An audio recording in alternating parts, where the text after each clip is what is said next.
بسم اللہ الرحمن الرحیم۔ السلام علیکم۔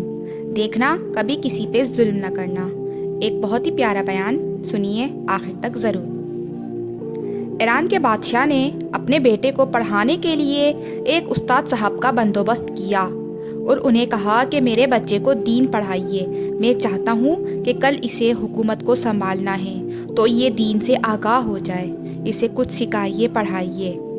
اس طرح بہت ہی نیک و درویش عالم بزرگ پڑھانے لگے، اور جب اسباق مکمل ہو گئے، قرآن مجید پڑھایا، احادیث طیبہ کا درس دیا، اصول فقہ سے روشناس کرایا، اور جب بچے نے مکمل تعلیم حاصل کر لی، آمین ہو گئی، دستار ہو گئی اور فارغ ہو گئے، تو پھر ان استاد صاحب نے بچے سے کہا کہ بیٹے کل تو ضرور آنا، کچھ بات کرنی ہے۔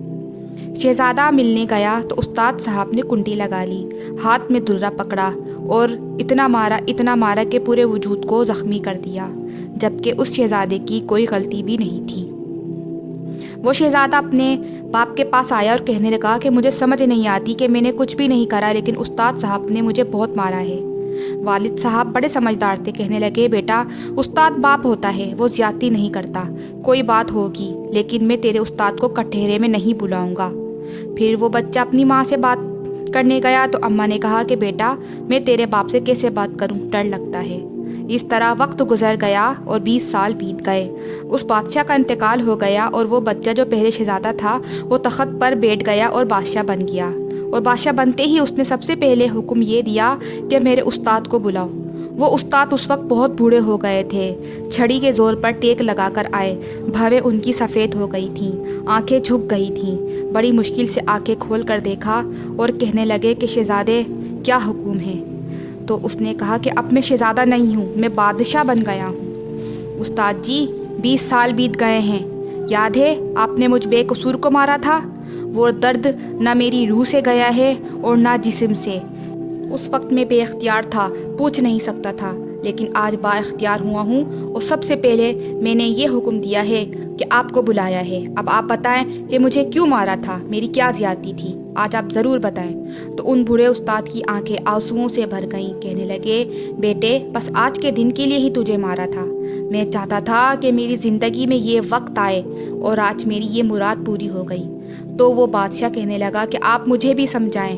تو وہ بزرگ کہنے لگے کہ تو بتا کہ کتنا وقت ہو گیا تجھے مار کھائے ہوئے؟ تو بادشاہ نے کہا کہ 22 سال ہو گئے۔ تو ان بزرگ نے کہا کہ وہ زخم تو بھولا تو نہیں، وہ درد جسم سے تو گیا نہیں، اور وہ بات کیا ایک لمحے کے لیے بھی تیرے حافظے سے نکلی؟ تو بادشاہ نے کہا کہ استاد جی روز رات کو سب یاد آتا ہے، روز خیال آتا ہے۔ استاد کہنے لگے کہ اس وقت تو بے اختیار تھا، پوچھ نہیں سکا، 22 سال تجھے یاد رہا، مجھے پتا تھا کہ تو ایک دن ضرور حکمران بنے گا، میں نے تجھے اس لیے مارا تھا کہ بیٹے یاد رکھنا کبھی کسی پر ظلم نہیں کرنا۔ اگر تجھے 22 سال یاد رہا تو جس پر ظلم کرے گا تو اسے قیامت تک یاد رہے گا، اور یہ یاد رکھنا کہ تو آج با اختیار ہوا ہے تو نے مجھے بلایا ہے، اور قیامت کے دن غریب با اختیار ہو جائیں گے، مظلوم با اختیار ہو جائیں گے، اور رب کریم کی بارگاہ کے اندر ان کا اختیار ہوگا، اللہ کی حکمرانی ہوگی۔ پھر وہ بلائیں گے بڑے بڑے کچ کلاہ جو دنیا میں جن کی پگڑیاں اونچی ہوتی تھیں، وہ سر جھکائے کھڑے ہوں گے۔ دنیا میں جو ظالم ہوتے تھے ان کی پشتیں لال ہوں گی، انہیں غدار لکھا جائے گا۔ ظلم کرنا تو سوچ سمجھ کے کرنا، اور اتنا کرنا کہ جتنا تم سہ سکو، اتنی زیادتی کرنا کہ جتنی قیامت کے دن تم برداشت کر سکو۔ اس طرح ان بزرگ استاد نے اپنے بادشاہ شاگرد کو سمجھایا کہ اگر اس وقت تمہارے پاس اختیار ہے تو کسی پر ظلم نہیں کرنا۔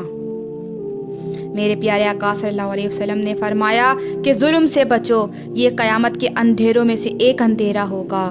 زندگی میں زیادتی نہ کریں، اگر تھوڑی دیر کے لیے کچھ برداشت کر جائیں گے تو وہ فائدہ دے جائے گا، کچھ دیر کے لیے اگر سہ جائیں گے تو نفع مل جائے گا۔